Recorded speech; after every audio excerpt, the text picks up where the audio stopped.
It seems like everywhere you turn these days, businesses are trying to figure out how to just do more with less. Yeah.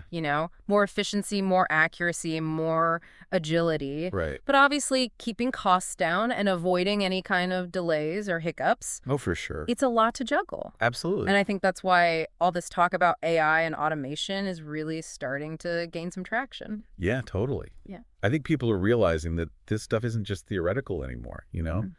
It's actually a practical way to tackle these challenges head on. Exactly. And I think one of the things we're seeing is that RPA, Right. robotic process automation, Right. is really emerging as, kind of a key player in this. Yeah, the digital workforce, you hear that a lot these days. Yeah. So for today's deep dive, we've got some really interesting stuff to dig into. Oh, cool. We've got this great article from HIGTM. They really break down the fundamentals of RPA. Okay. And then they have another piece that talks about, scaling versus over-engineering. Right, which is a big question for a lot of companies, I bet. Absolutely. And then we've also got some transcripts from Gary Stoyanov's YouTube channel. Oh, yeah, he's always got some really interesting insights. He does, and he's talking about all sorts of things. Digital twins, deployment errors in digital transformation, the importance of continuous AI feedback loops and documentation and SOPs. I mean, It's a lot. it is a lot. But it sounds like a really good mix. Like, getting into the nuts and bolts of RPA, but also seeing how it fits into this bigger picture of digital transformation. That's exactly it. So for everyone listening, our mission today is to kind of cut through all the noise and give you a clear understanding of RPA. Okay. What it is, how it works, how it's being used in different industries, who are the big players, what are the regulations you need to be aware of, and what are the strategic benefits you can actually expect to see. Sounds comprehensive. We're going to try to be thorough, but we also want to keep it practical and, understandable. Awesome. So let's start with the basics. What exactly is RPA?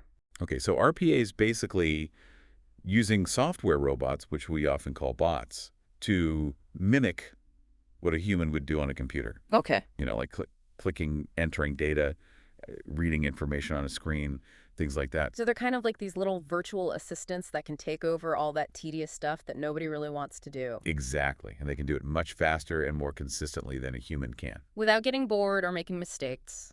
Exactly. Yeah. And there are a few key things that really make RPA stand out. Okay. One of the biggest ones is that it's rule-based. Rule-based. Okay. So it's great for tasks that follow a very specific set of instructions. Right. Things that happen a lot and involve a lot of data. Makes sense. Like the HIGTM article gives some good examples, like copying data from emails to spreadsheets, generating reports automatically, or checking if online forms are filled out correctly. Okay. So if you have a process that's very clear-cut and predictable, RPA is a good fit. Exactly. But if it involves a lot of judgment calls or dealing with really unique situations, then standard RPA might not be enough. Okay. So it's not going to replace human decision-making entirely, at least not yet. Right. But what's interesting is that RPA can be combined with AI to handle some of those more complex scenarios. Oh, so you can kind of supercharge it with some intelligence. Yeah, exactly. So Yeah. that's something to keep in mind as well. That's cool. What else sets RPA apart? Well, another big thing is that a lot of RPA platforms are what we call no-code or low-code. Okay. What does that mean exactly? So instead of having to write a bunch of complicated code to set up your automations, you can often use a visual interface like, drag and drop tools or flowcharts. Oh, wow. So it's much more user-friendly then. Exactly. Much more accessible even for people who aren't programmers. So you don't have to be like a coding whiz to use this stuff. Not at all. And that's a big advantage for a lot of companies, especially smaller ones. I bet. And the article mentioned something about systems integration without APIs. Yeah. That's another really powerful feature of RPA. Okay, I'm not super technical, so can you break that down for me? Sure. So basically, RPA works at the user interface level, which means it interacts with applications and websites just like a human would. Okay. So it can act like a bridge between different systems, even if they're really old and don't have modern integration capabilities. The article uses a good analogy. They call it automation glue. I like that. Because it can stick together all these different systems without having to do complex integrations at the API level. So instead of your IT team spending months building custom connections between your old software and your new software, Right. an RPA bot can just log into both and move the data around just like a person would. Exactly. It's like having a really efficient digital temp worker who knows how to use all your software. That's a great way to put it. Can you give me an example of how this actually works in practice? Sure. Imagine you have someone in your sales team who spends a couple of hours every day downloading sales figures from your e-commerce platform. And then they have to put all that data into a spreadsheet and email a report to everyone. Yeah, sounds familiar. With RPA, you could have a bot do that whole process automatically. It Wow. would log into the e-commerce platform, extract the data format, the spreadsheet, and send the email all in a few minutes. And the person who used to do that manually, they can now focus on something more strategic. Exactly, like analyzing the data and figuring out how to improve sales instead of just moving numbers around. That makes a lot of sense. Now, the article also mentioned how RPA is different from traditional IT automation. Can you explain that a bit? Yeah, so traditional IT automation often involves writing a lot of code or integrating systems at a very deep level, like in the database, Okay. which can be really complex and time-consuming. Yeah. And if anything changes in your IT infrastructure, it can break everything. That sounds risky.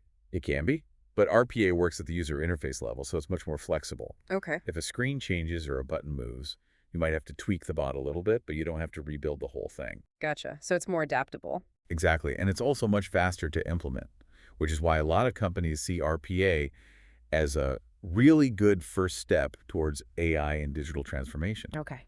It's a way to get some quick wins and see some real ROI before you jump into the more complex stuff. Makes sense. So we've talked about what RPA is now. Let's talk about where it's actually being used. What industries are really embracing this technology? Yeah, so while RPA can be used in pretty much any industry, there are a few that are really leading the way. Okay. Retail, supply chain, customer service, and finance. Okay, let's start with retail. I feel Yeah. like that's an industry that could really benefit from automation. Definitely retail is all about volume and efficiency, and RPA can make a big difference in a lot of areas. Like what? Well, for example, inventory management. Okay. RPA bots can update inventory records in real time as sales happen both online and in stores. So you always know exactly how much stock you have. Exactly, and they can also trigger automatic reorders when stock gets low. Okay, so no more scrambling to find something when a customer wants to buy it. It's exactly. The article gave a good example. Let's say you buy the last pair of shoes online. Yeah. An RPA bot could instantly update the inventory and notify the supplier to send more. That's amazing. Yeah, it's all about preventing stockouts and overselling, which can be really costly for retailers. And what about the actual process of ordering something online? How does our RPA help with that? Well, when you place an order, there are usually a lot of different systems involved, like the e-commerce platform, the payment gateway, the warehouse management system, the shipping carrier. Right, it's a lot to coordinate. It is. And RPA can automate a lot of that coordination. Okay. It can generate invoices, schedule shipping pickups, send tracking information to the customer. So everything moves much more smoothly. Exactly. And it can even handle things like invoice processing from suppliers. Really? Yeah, like the article mentioned that Walmart uses RPA to automate their invoice processing with all their suppliers. Wow, that must save them a ton of time. It does, and it also helps them get paid faster Yeah. and potentially get early payment discounts. That's smart. What else can RPA do in retail? Oh, there's a lot more, like handling customer returns and refunds, Okay. verifying the purchase, updating inventory, initiating the refund, even generating shipping labels. So it takes a lot of pressure off the customer service team. Exactly. And then there's managing promotions and loyalty programs. Uh-huh. RPA can pull data from all your different systems like POS systems, CRM platforms, email marketing tools, Okay. and use that to create personalized offers and manage the whole loyalty program. That's pretty powerful. It is, and it helps retailers tailor their marketing and really connect with their customers. So overall, it sounds like RPA can make a huge difference in retail. Oh yeah, it can help them provide faster, more convenient service to their customers, reduce errors, and save a lot of money. And I imagine customer satisfaction goes up when things are running smoothly. Absolutely. And some estimates suggest that over 60% of manual tasks in retail could be automated with RPA. Wow, that's a lot. It is, so it's definitely becoming a must-have technology for retailers who want to stay competitive. Okay, let's move on to supply chain and logistics. I feel like that's another area where RPA could really shine. Oh, absolutely. Supply chains are incredibly complex these days. So many moving parts. And RPA is really good at connecting all those different systems and making sure data flows smoothly. Makes sense. What are some specific examples of how RPA is being used in supply chain? Well, one big one is procure-to-pay automation. Okay, what does that involve? So it's basically the process of matching purchase orders, delivery receipts, and invoices, and making sure everything aligns. And if it does, the RPA bot can automatically trigger the payment. Okay. And if there are any discrepancies, it can flag them for a human to review. So it catches errors before they become problems. Exactly. And it also makes sure suppliers get paid on time, which is really important for maintaining good relationships. That makes a lot of sense. Then there's inventory reconciliation. Right. So in a big supply chain, you often have inventory data stored in lots of different systems. Like different warehouses or transportation systems. Exactly. And RPA can pull all that data together into a single view. Yeah. So you can see exactly how much inventory you have across the entire supply chain. That must be really helpful for managing stock levels. It is. It helps prevent shortages and overstock situations and can save companies a lot of money. And what about tracking shipments? Yeah. Logistics and shipment tracking is another area where RPA is making a big difference. Okay. So instead of having people manually check carrier websites for updates, RPA bots can do that automatically. Really? Yep. They can log into FedEx, UPS, DHL, all those different carriers. Wow. Compile status reports and update your internal systems. So you always know where your shipments are. Exactly. And they can even send notifications if there are delays or changes in the delivery schedule. That's great. So it's like having a digital control tower for your supply chain. Yeah, that's a good analogy. And then there's order fulfillment and routing. Okay. So RPA can help figure out the best warehouse to fulfill an order from based on things like stock levels and customer location. And then it can generate pick lists for the warehouse staff and even schedule the shipping. So it's optimizing the whole process. Exactly. And all of this leads to a faster, more accurate, and more efficient supply chain. Sounds like it. What are some of the key benefits that companies are seeing from using RPA in their supply chains?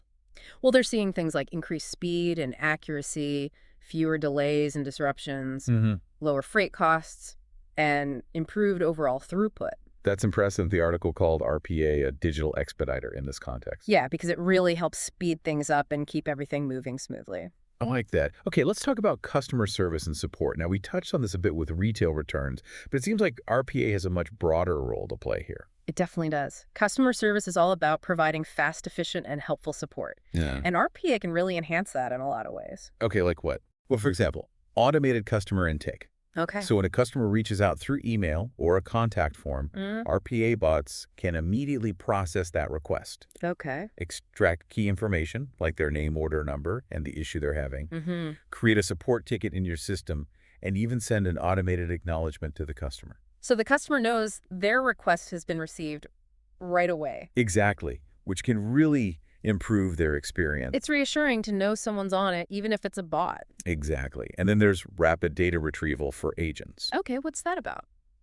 Well, customer service agents often have to jump between different systems to find all the information they need about a customer. Yeah, like their account history or past orders. Exactly. And that can take a lot of time. Yeah. But RPA can automate that process. How does it do that? It can pull all the relevant data from different systems like your CRM order database shipping platform and present it to the agent in a single unified view. Wow, that's amazing. It saves agents a ton of time and allows them to resolve issues much more quickly. And happier customers. Absolutely. Then there are routine customer service requests that can be fully automated. Like what kind of requests? Things like address updates, password resets, balance inquiries. Okay. Those can often be handled by a combination of chatbots for the conversation and RPA bots for the back-end actions. So the customer doesn't even need to talk to a human. Right. And then finally, there's multi-channel support coordination. Okay, explain that one. So these days, customers contact companies through all sorts of channels, phone chat, email, social media. Yeah, it's all over the place. It is. And RPA can make sure that all those inquiries get logged and managed properly. Okay. So nothing gets lost in the shuffle. Makes sense. And bots can even monitor social media for keywords and create support cases automatically. Wow, so you can proactively respond to issues. Exactly. So overall, RPA can really transform customer service. It makes it more responsive, more consistent, and frees up human agents to handle the more complex issues. And it helps with compliance too, right? Because everything is logged and tracked. Exactly. So it's a win-win for both companies and their customers. Okay, let's talk about finance now. I feel like that's an industry that's always been ripe for automation. Oh, yeah. Finance has been using automation for a long time. Yeah. And RPA is really taking things to the next level. How so? Well, think about all the transactions that banks and financial institutions process every day. It's mind-boggling. It is. And a lot of those transactions are very repetitive and rule-based. Perfect for RPA. Exactly. And RPA can handle things like mortgage application processing, checking credit scores, verifying documents, pre-filling paperwork. Wow. So it can really speed up the whole loan process? It can. And then there's accounts payable and accounts receivable. Okay. RPA can automate things like invoice processing, payment reconciliation, sending reminders, generating reports. So it streamlines all those back office functions. Exactly. And it also improves accuracy and reduces errors, which is critical in finance. I bet. And with all the regulations in finance, I imagine RPA is a big help there too. Oh, absolutely. Regulatory compliance is a huge part of the finance world. Yeah. And RPA can automate a lot of those compliance tasks. Like what? Things like KYC checks, AML screenings, generating regulatory reports. So it takes a lot of the manual burden off the compliance team. It does. And it also helps reduce the risk of human error, which can lead to fines and penalties. That's a big deal. And what about financial close and analytics? Yeah, RPAs are making inroads there too. It can automate things like fetching trial balances, consolidating data, making adjustments, populating reports. So it frees up finance professionals to do more analysis and less data entry. Exactly. They can focus on the strategic stuff instead of getting bogged down in the details. That makes a lot of sense. So overall, it sounds like RPA is a game changer for finance. It really is. It's helping them improve efficiency, accuracy, compliance, and ultimately their bottom line. So for anyone listening who might be thinking about implementing RPA in their organization, where did they even start? Who are the main vendors they should be looking at? Yeah, it's a good question. The RPA market has grown a lot in the past few years, and there are a lot of options out there. I bet. So who are the big players? Well, some of the most well-known ones are UiPath Automation, Yeah. Anywhere, and Blue Prism. Okay, let's start with UiPath. I feel like I hear that name everywhere. Yeah, UiPath is definitely one of the leaders in the space. They're known for having a really user-friendly platform Okay. with drag-and-drop tools and process recorders, so even people who aren't programmers can build automations. That's cool. And they have a really comprehensive suite of tools, including process mining orchestration, AI capabilities. So it's a very complete solution. It is. And they're also very focused on scalability, so you Yeah. can easily manage a large number of bots. Uh-huh. And they have a great community and marketplace where you can find pre-built components and get support. Sounds like they have a lot to offer. They do. The article mentioned how a big global bank is using UiPath to automate thousands of tasks across different departments. Wow, that's impressive. What about automation? Anywhere. Automation, Yeah. Anywhere is another big player, and they're known for being cloud native. Okay. So their platform is entirely web-based, which makes it very accessible and scalable. Makes sense. They also have a strong focus on AI integration with their IQ bot for intelligent document processing. Okay. And they have other AI features like language translation and sentiment analysis. So they're really pushing the boundaries of what RPA can do. They are. They also have a bot store and robust analytics, so you can really track the performance of your automations. That's important. It is. And they're very popular for both attended and unattended bots, so you can use them for a wide range of tasks. The article mentioned a BPO provider that uses thousands of automation anywhere bots. Yeah, and they also use attended bots to help their human agents. Okay, so a lot of flexibility there. A lot of flexibility. Now, Blue Prism's a bit different. Okay, how so? They tend to be more focused on the enterprise market with a really strong emphasis on security and governance. And they don't really use screen recording for automation.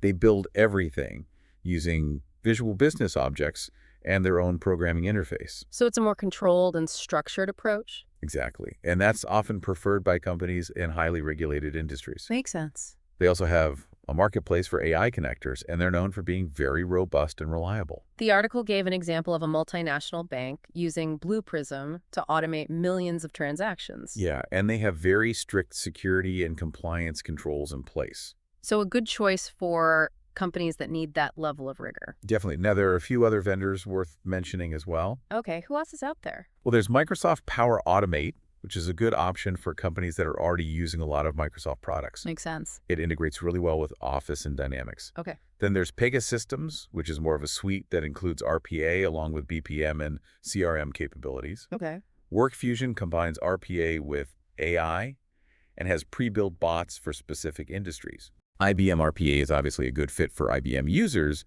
and integrates with their other products. Right.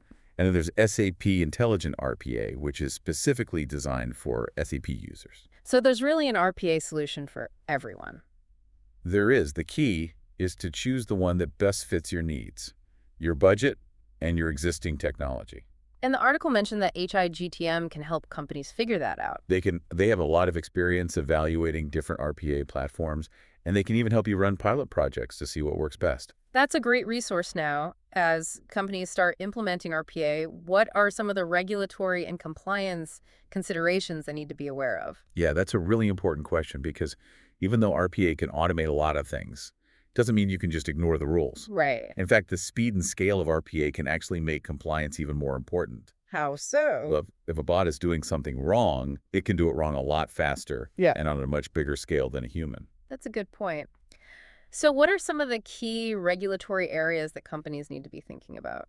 Well, it varies depending on the industry and the location, but some of the big ones are data privacy, employment laws, IT governance, and industry-specific regulations. Okay, let's break that down. Starting with North America, what's the regulatory landscape like there? So in the U.S. and Canada, you have a mix of federal and state or provincial laws, plus industry-specific regulations. Okay. Data privacy is a big one, obviously, with laws like the CCPA in California. Mhm.